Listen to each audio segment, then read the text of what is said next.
Good day. My name is Melvin Larocco, together with my co-researchers Justin Santos and Junia Vicedo. We're going to discuss our research topic entitled The Comparative Analysis of Keyboard, Touchscreens, and Styluses on Text Input Productivity Blocked by the User Experience. So, a little bit of background of our study is that technologies such as computers and smartphones are helpful in many ways, especially in education and even in a professional setting. But how can a device be efficient or produce productivity? This brings to our problem statement where we want to investigate whether the three devices such as the keyboard, keyboard laptops, smartphones, and styluses affects user productivity or efficiency through text input. Continuing to our methodology where we start from the model which is the randomized complete block design which blocks the skills or the profile of the participants to reduce the data being skewed. And the following treatments are counting the words per minute per device, which are laptops, smartphone, and stylus. After that, we then proceed on the sampling method.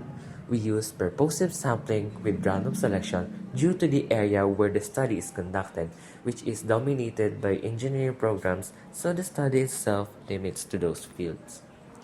After doing the sampling, it was then proceeded to data gathering where we use the treatments to get the words per minute like using each device using a speed typing test in the case of smartphones and laptops and manual computation for stylus. Next is the evaluation of data which is the two-way analysis of variance. This helps to interpret the data to determine which is the correct hypothesis and answer the problem statement. We then go on to the findings. Good day everyone, I am Justin Santos and I'll be presenting the findings of our study. First, please look at table 2 on the left. We executed a two-way ANOVA under a randomized complete block design to separate the true impact of our input devices from individual participant variations. This model gives us two critical findings. First is the primary device treatment. Our main treatment factor, the input device, generated an extremely high competitive F value of 37.43 with a p-value of less than 0.0001.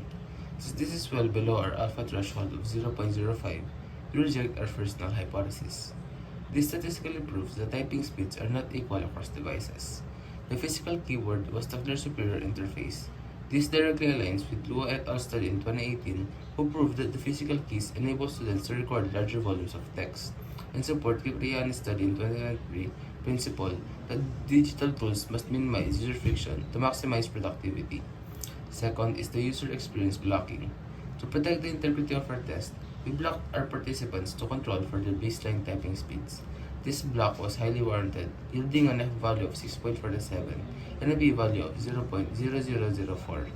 While studies like Al Sharman praised tablet styluses for cognitive encoding, our empirical trials confirmed that interface bottlenecks established by Wheeler. No matter how helpful a stylus is for organizing notes, speed is mechanically capped by the physical interface. In summary, traditional keyboards remain the most productive interface for rapid text production in academic workflows. Thank you. I am Junior Quetzal Vicedo, and for our recommendations, we suggest that future researchers broaden the scope of this study by including participants from different academic disciplines, as well as professionals with varying levels of experience. This would make the findings more applicable to a wider population. We also recommend comparing additional text entry technologies, such as voice recognition systems, tablet keyboards, and other touchscreen devices to provide a more comprehensive comparison of available input methods. Lastly, future studies should not focus solely on typing speed. Other important factors such as typing accuracy, cognitive workload, user comfort, and long-term usability should be also evaluated to gain a more complete understanding of text entry productivity across different academic and workplace settings. And that concludes our presentation of our statistical paper. We hope that our research contributes to a better understanding of digital text entry technologies and serves as a useful reference for students, educators, professionals, and future researchers interested in this field.